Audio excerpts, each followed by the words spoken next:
Namaste and good morning, everyone.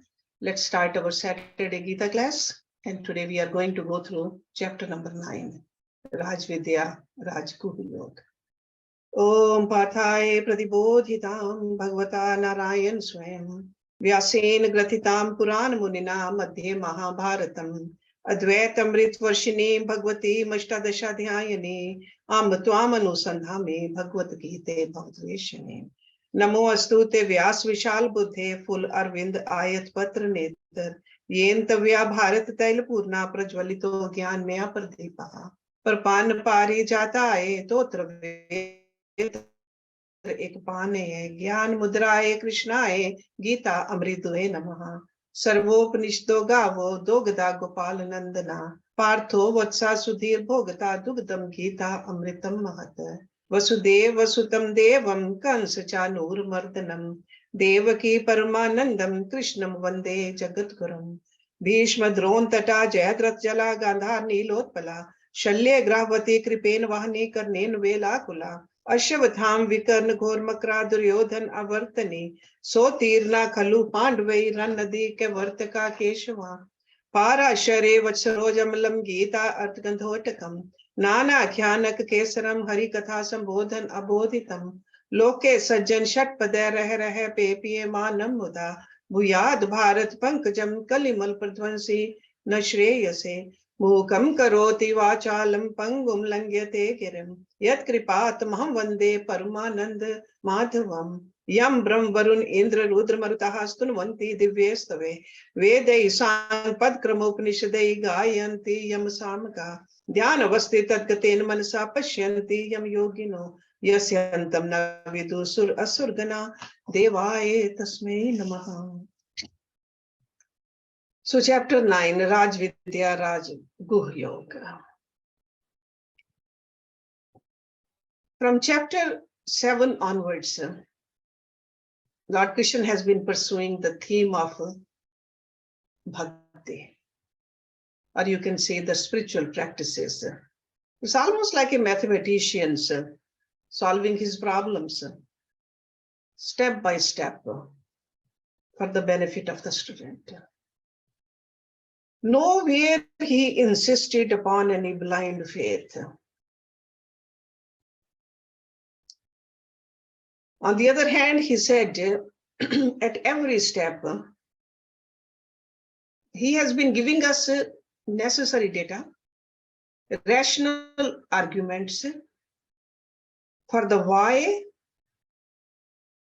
and wherefore and ways of self-perfection. So the same kind of a tempo of intellectual estimation is being continued in this chapter 9 also. Not only the theory of self-perfection, but also the logic behind it all. That's what we'll see. And ideas have been simplified in this chapter for us, because last chapter was Akshar Brahm Yoga. Sometimes that high philosophy is hard to understand. But over here, for an educated person of his time, like Arjuna was, Lord Krishna made it easy so that it's easy for us also. So we are the beneficiary of all this great knowledge. The very first verse, Lord Krishna said, to you, so he's talking to Arjuna, and through Arjuna to us also. To you who do not disbelieve. So that means who believes. I shall now declare this the greatest secret, the most profound knowledge, combined with experience. That means realization, which having known, you shall be free from the sorrows of life. So this is the promise he is making. See, Arjuna had been found fit to share this secret knowledge, because Arjuna is anxious to evolve. So the art of self-perfection is praised in the following verse by Lord Krishna. He says, royal science, royal secret, the supreme purifier is this, realizable by direct intuitive knowledge. According to Dharma, very easy to perform, and it's imperishable. Okay? It does not go away. Raj Vidya Raj Guhyam Pavitram Idam Uttamam. These are the words of Lord Krishna. Secret here we need to understand means profound. That doesn't mean that we got to keep it secret for ourselves only. That means it's very profound. It's very subtle. So the science pertaining to dharma, that really means the awareness in us, which is called self, is the dharma of a human being. The principle of life, that is a dharma. We all talk about dharma here and there. So we got to understand dharma is the law of being. That is a dharma. I often give you the example of dharma of a sun is the heat. Dharma of a water is the rasa. Dharma of us human beings is the self, the awareness in us. Deepest, in deepest essence in each individual is this soul, our deepest essence.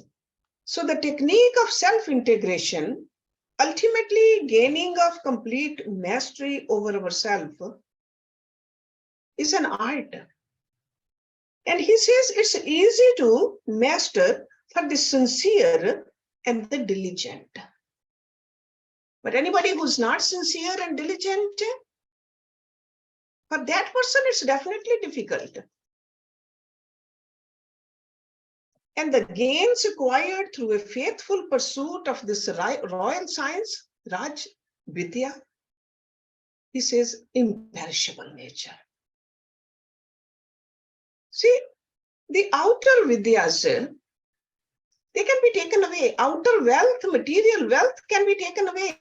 But this cannot, because this is who you are. And as a contrast to those who are seeking the destiny of those who are not seeking the imperishable, that means people who don't believe in it.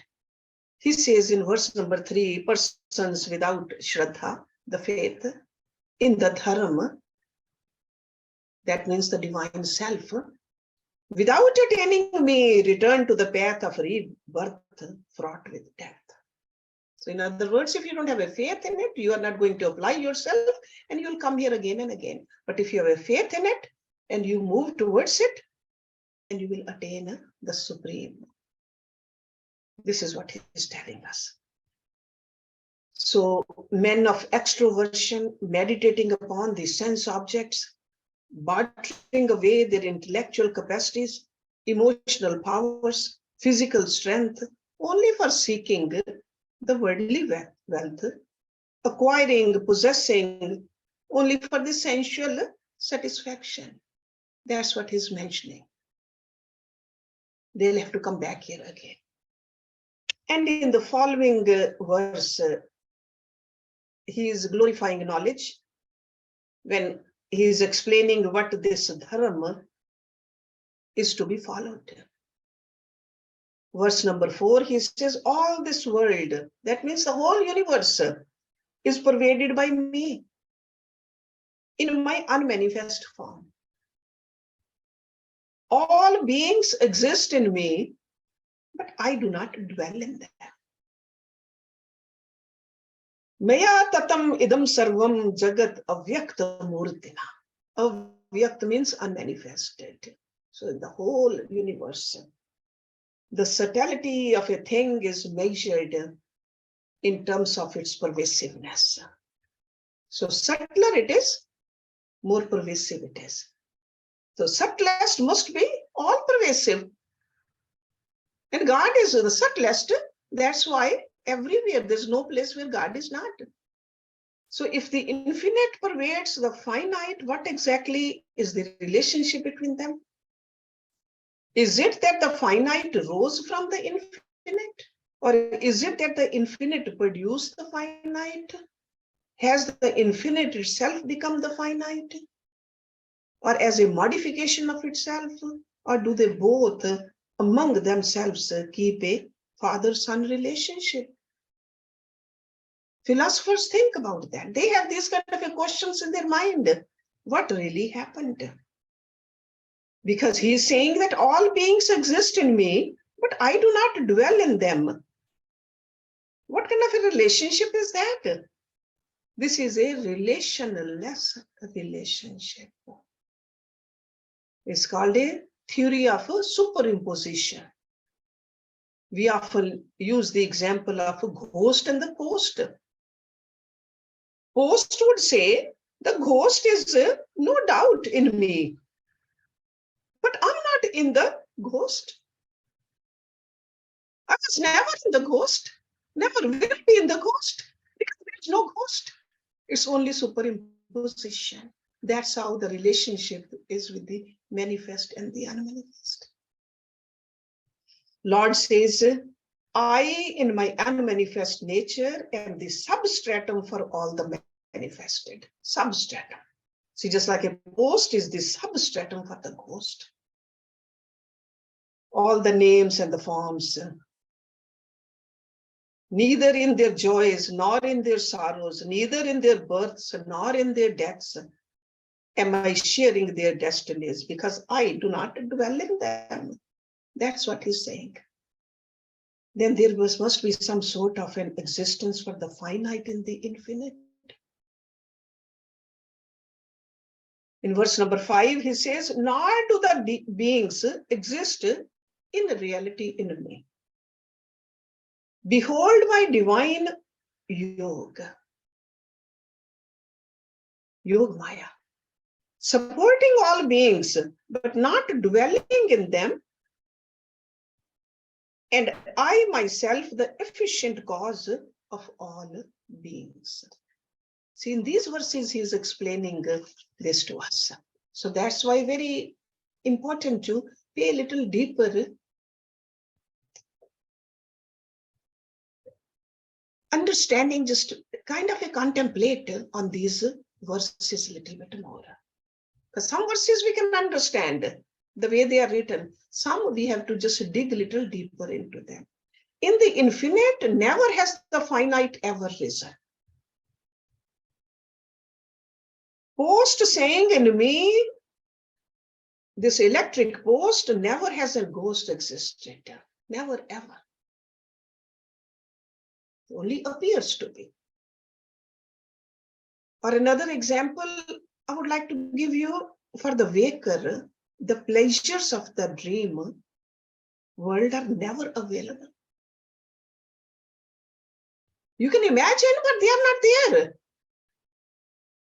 In your dream, you thought you were a queen or a king.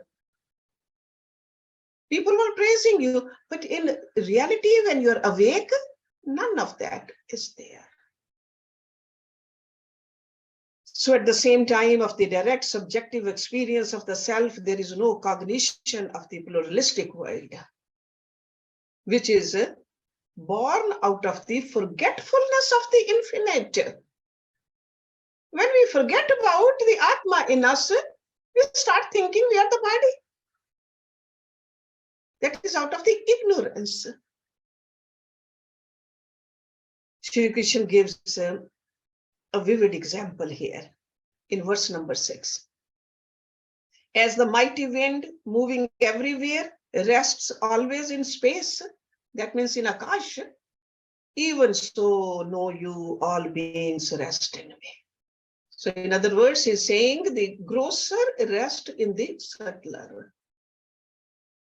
To imagine a substance that exists everywhere, allowing everything to exist in it, but at the same time, it in itself not getting conditioned by the things that exist in it. So in other words, the dirt cannot exist without the air, but air does not get conditioned by the dirt. So the gross can never condition the subtle. We may imprison the body of the prisoner, not his thoughts. Thoughts are subtle. That's why there are so many examples in the world. The great leaders, they got imprisoned, and even in the prison, they wrote great books. The thoughts cannot be imprisoned. The wind curl, swirl, whirl around everywhere in the space. The space supports it, envelops it, and yet they do not ever limit the space. So in other words, always remember the real supports the unreal. The unreal lives in the real. Through its history of misery and sorrows, fleeting joys and passing pleasures, the unreal can never condition the real. Then what about the wonderful theory of a systematic law of rebirth? In verse number 7, he says, all beings go into my prakriti, the nature, at the end of a kalapa. I send them forth again at the beginning of the next kalapa. And we all know kalop is a technical term for a day of Brahma.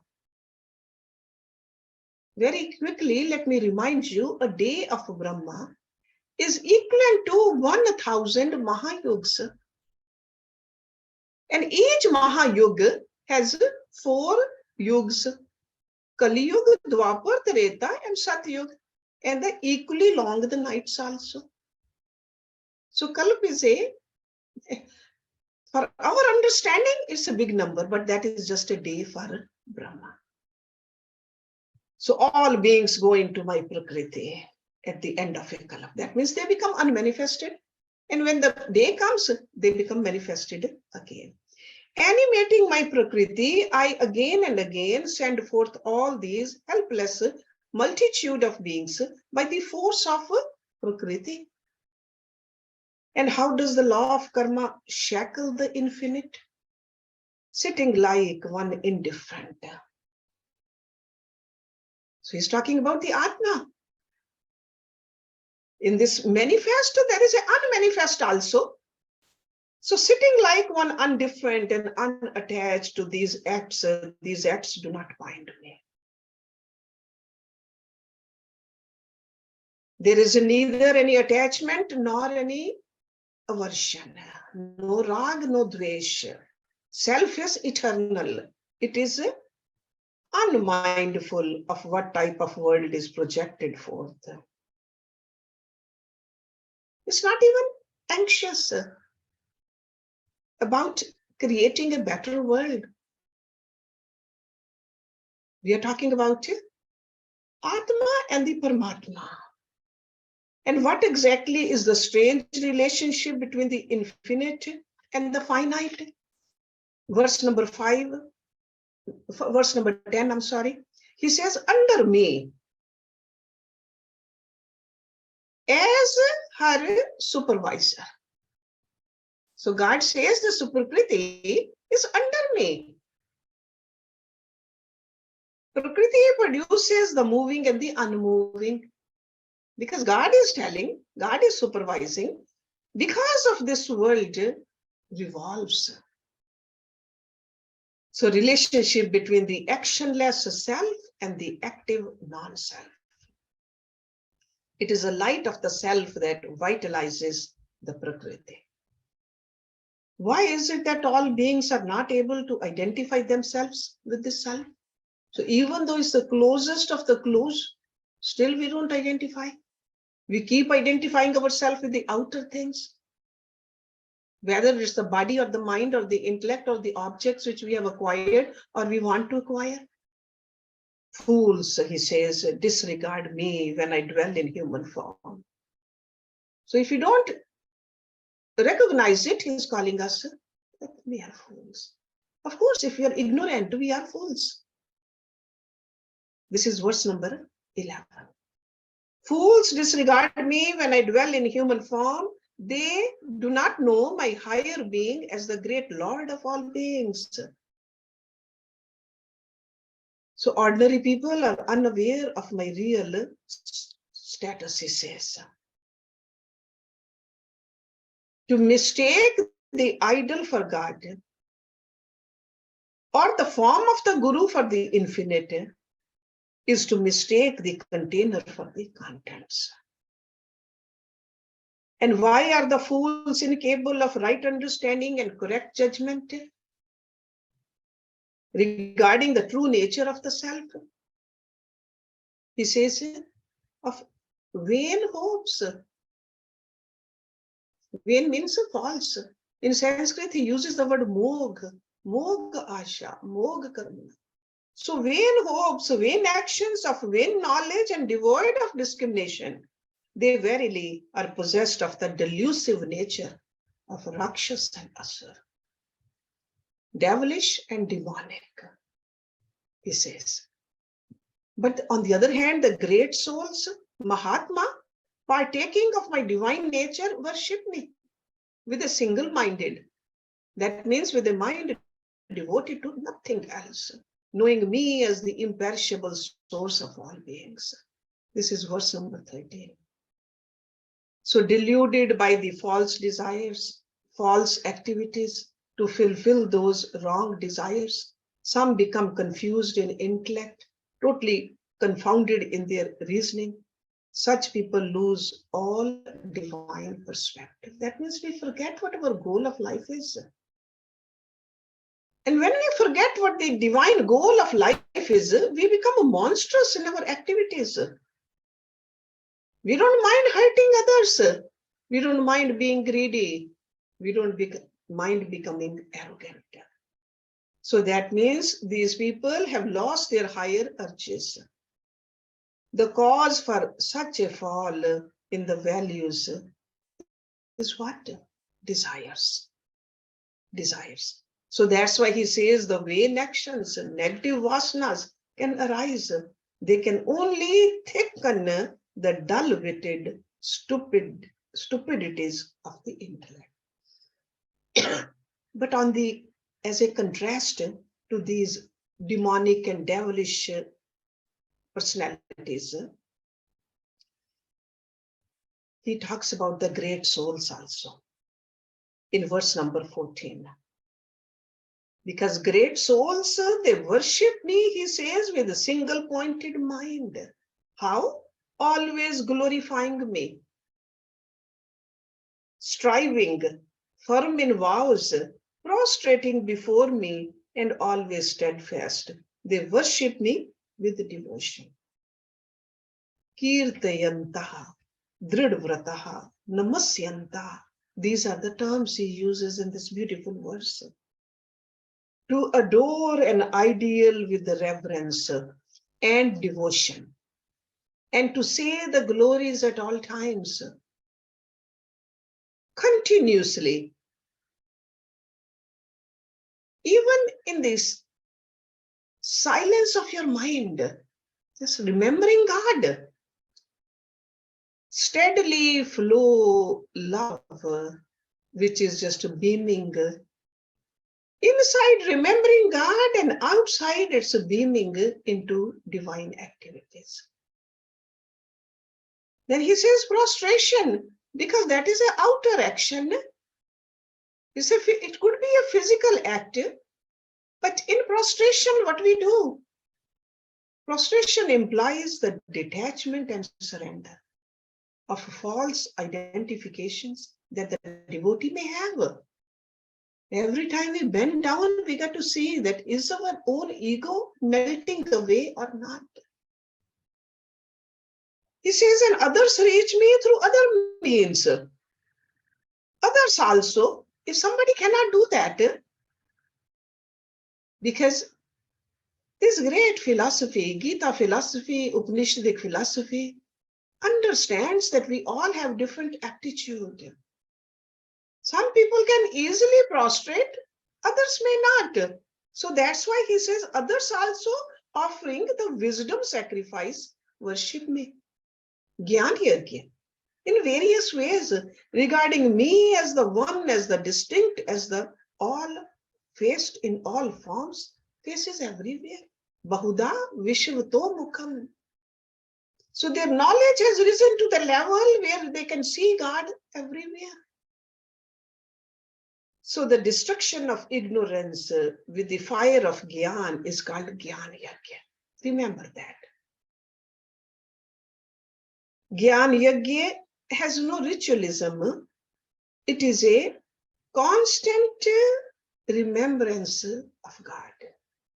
So the seeker practicing Gyan Yagya understands the immutable self pervades all, pertaining everything, and its homogeneous web of existence.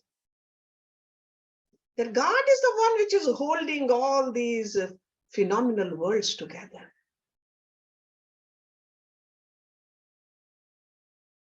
So in the sparkle of the eyes, somebody's eyes, we see God. Smile of a friend, or even in a grin of an enemy, in the harsh words of jealousy, in the soft tones of love, in heat and in cold, in success and failure, among men, among animals, among the trees, in the company of inert, everywhere. He sees the vision of the Supreme, Atam Darshan. This is what Gyan Yagya does for us. It takes us to that height. Me, who in all forms faces up everywhere, Vishwavato Mukam. Just like in my legs as well as in my hands, I pervade equally at all moments.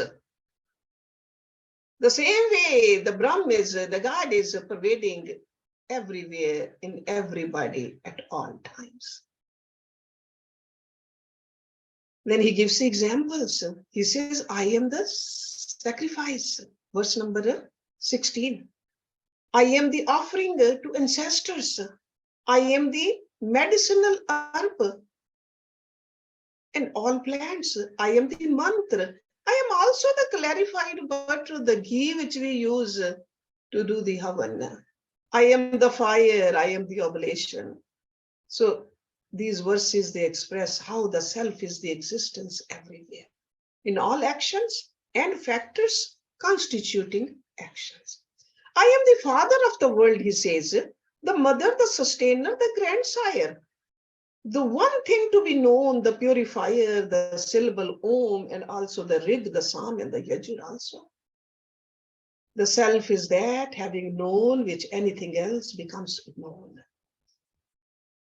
I am the goal, the supporter, the Lord, the witness, the abode, the shelter, the friend, the origin, the dissolution, the foundation, the treasure house, and the seed imperishable. So that kind of a seed, even after sprouting and growing everything, it never perishes. Imperishable seed. Self as the very essence behind the seeming polarity of the world. That's what he's telling us. Next verse, 19, he says, as a sun, I give heat. I withhold and send forth the rain. I am the immortality and also death, both existence and non-existence, Sat and Asat. Self, the ruling factor and the absolute essence behind all phenomenal objects and happenings in the universe. The self is the illuminator of change. Itself ever the changeless. So it helps in the change, but it stays changeless. And this is what we need to meditate upon in us. The self in us does not change. It does not become weak or strong, big or small. It's changeless. But all the changes are happening because of it. So whether we understand it as microscopically or macroscopically, we got to experience this.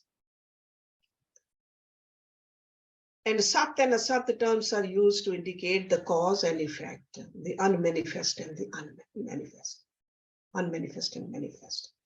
Those who devote themselves in the worship of the eternal with the desires, Sakam Bhakti, will come to their fulfillment. How? The knowers of the three Vedas, this is verse number 20. The drinkers of Soma. Drinkers of Soma means once you finish the yajna, we always give the prasad. That's what it is, that you have finished certain rituals. Purified from sins, worshipping me by sacrifices, pray for the way to heaven, they reach the holy world of the Lord of the gods and enjoy in heaven the divine pleasures of God. So they do the Skam Bhakti, they reach certain heavenly abode. They, having enjoyed the vast heaven world, when their merits are exhausted, enter the world of the mortals, thus abiding by the injunctions of the three Vedas, desiring objects of desires, they attain to the state of going and returning. So this is what Sakam Bhakti, he says, will do for us. We will definitely fulfill our desires, will get what we want because we have done good karmas, then we come back again. So these desire prompted ritualisms result or yield finite results. Finite. So this verse reminds us of a more, it's like a criticism by Lord Krishna, which he made in the earlier chapters also. Desire born ritualisms, because he is taking us towards the supreme goal, oneness with God. He says, do not just waste your time. You are going through this beautiful human birth. Why you want to have something which is finite? Go for the infinite. And what about those men who worship the eternal with desireless love as the substratum for the entire universe? Verse number 22, he says, to those men who worship me alone, the key word is alone, not the things, but God. Thinking of no other, to those ever self-controlled, I secure for them that which is not already possessed, which is yoga, and preserve for them what they already possess, kshem. So he says, to my ananya bhagats, I give yoga as well as kshem. So three main factors for the success in life is mentioning in this part. Consistency of willing and thinking, pouring out ourselves with a single-mindedness, love for God, and self-control. So that's how we do the bhakti, as a ananya bhagat. And even those devotees who endowed with faith worship other gods, worship me alone, but by the wrong methods. Even though I'm the giver, but their method is wrong. They're just looking for something which is finite, where I can give them everything. So instead of seeking the infinite profit of the bliss of selfhood, those devotees who are trying to invoke other limited gains in different fields of human activity are also invoking the grace of the self. I alone am the enjoyer in and the Lord of all sacrifices. Verse number 24. But they do not know me in essence. And hence they fall, they return to the mortal world. It is a self in one form or the other expressing some special power that goes to form in different deities. Verse number 25, the worshippers of the devas or gods go to the devas. To the pitris or ancestors go to the ancestral worshippers. To the bhuts or the elements go worshippers of the bhuts. But my worshippers come to me. It is a law of life that as you think, so you become. This is what he is telling us here. And devas, they represent the various godheads of these elements. Devas. Okay. So whosoever offers me, like how do we worship them? He says, whosoever, it's a very famous verse, verse number 26. Whosoever offers me with devotion a leaf, a flower, a fruit, water, that I accept. Okay. But offered by the pure-minded with devotion. These are the two conditions. Whether you give the water or a leaf, or a fruit, or a flower. So it's not what you offer, but how you offer. Okay, that will guarantee the result. It is the love and devotion. When lovingly given, it becomes a devout gift. So remember, offered with devotion, that means with love and by pure-minded. Mind has to be pure. And how do we know our mind is pure or not? I always tell you that if you have a restless mind, it's not pure. That's the one easy way to figure it out. The restless mind is not a pure mind. Whatever you do, whatever you eat, whatever you offer in sacrifice, whatever you give away as charity, whatever you practice as austerity, do it as an offering to me. So that means all your actions can become offering to God. If you remember God, all activities of life, one can constantly live in the spirit of devout offering unto the Supreme. Because sometimes people say, I cannot sit in the mandir all the day long. God is not even saying that. That is only a drill which we do in the morning so that we can remember God for the rest of the day. And at night also we do it again so that we can remember at night also while sleeping. All our actions. When all activities are performed in the spirit of offering, not only our love for the Supreme increases, but also our entire life becomes sanctified with a noble purpose and a divine aim. So there's a reason that he is telling us to do this. And what would be the effect of such a manner of living life in the pure spirit of dedicating offering? Verse number 28, he says, thus shall you be freed from the bonds of actions, yielding good and evil fruits. With the mind steadfast in yoga of renunciation and liberated, you shall come unto me.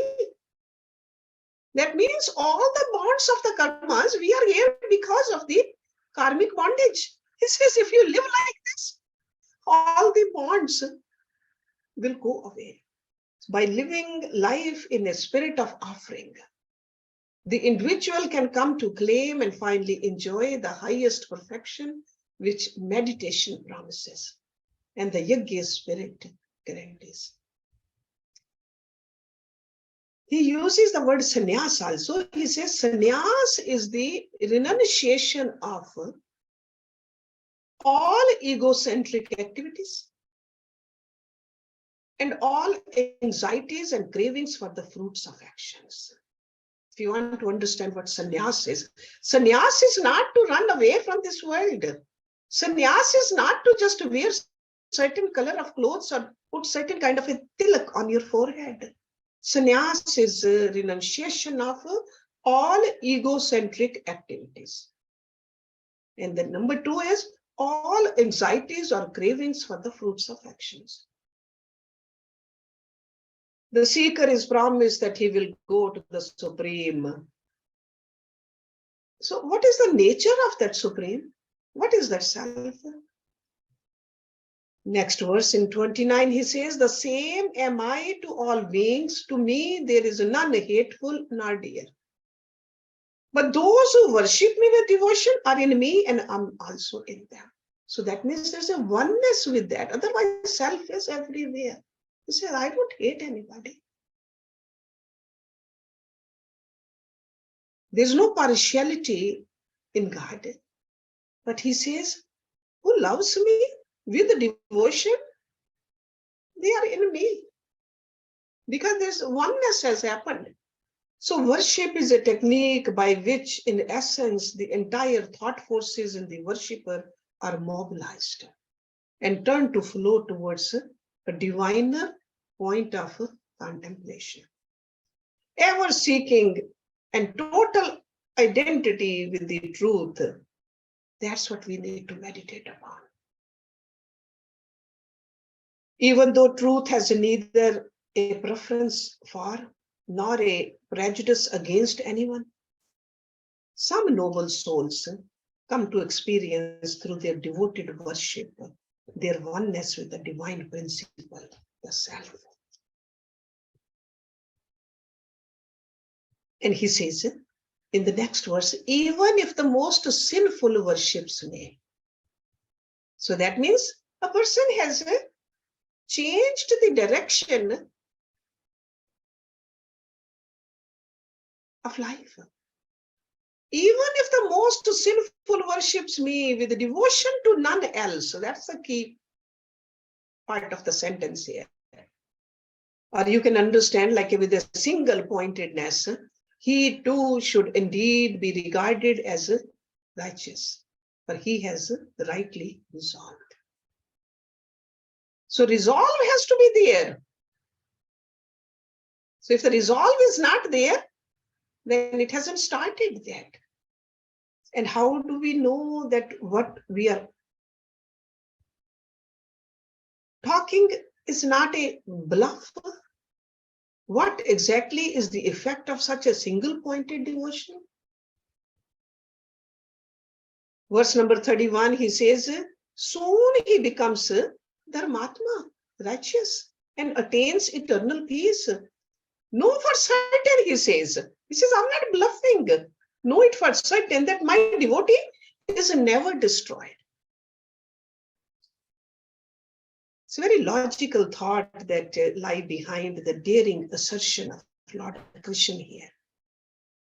When a person of evil ways takes to a life of single-pointed devotion, propelled by the ardent resolve, that person soon becomes righteous. Then he gives the examples.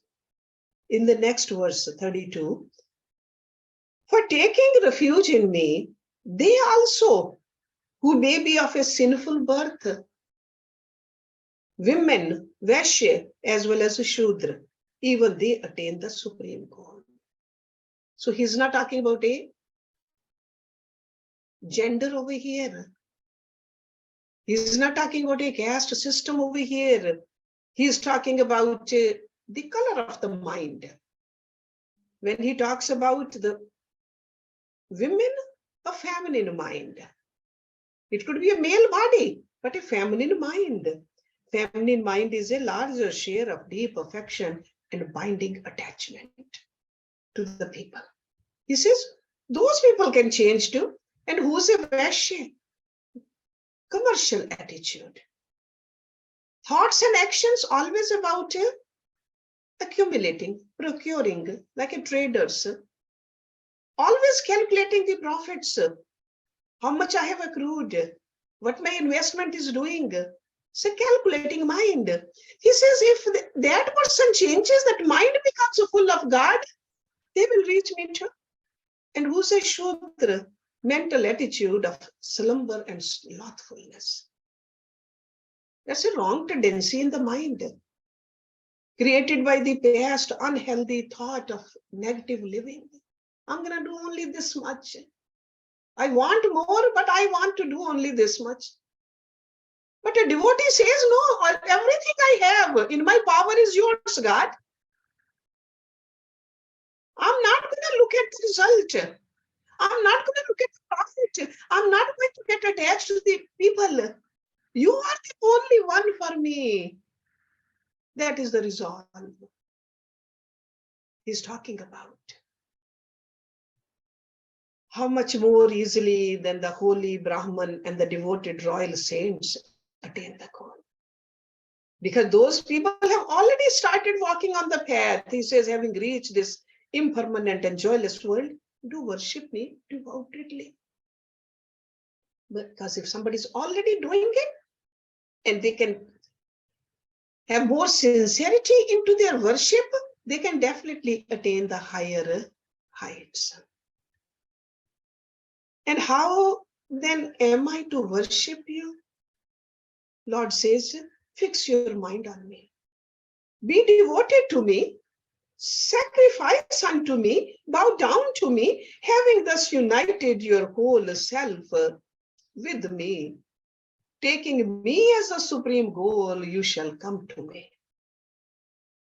This is the last verse. Man mana bhav mad bhaktaha madhyaji mam namaskuru mam eveshyasi yuktavaha evam atmanam matprayana. Very powerful, very beautiful verse. With the mind ever filled with me, devotee makes all sacrifices, all salutations to me, he says, at all times. It's not only on the New Year's and the birthdays, all the times, whatever be the type of work that engages him. So that means the constant awareness maintained diligently is the secret of success. We are what we are because of our thoughts. If the thoughts are noble and divine, we become noble and divine. If thoughts are godly, we become gods.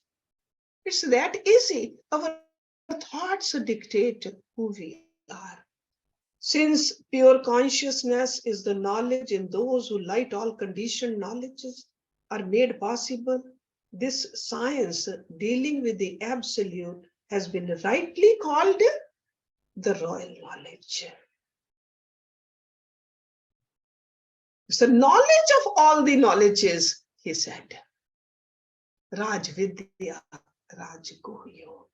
How beautifully Lord Krishna has explained it to us, verse by verse, word by word. Let's end it over here. Om Purnamada Purnamidam Purnat Purnamudachyate Purnasya Purnamadaya Purnameva Visheshyate. Om Shanti Shanti Shanti Om. Thank you very much for listening.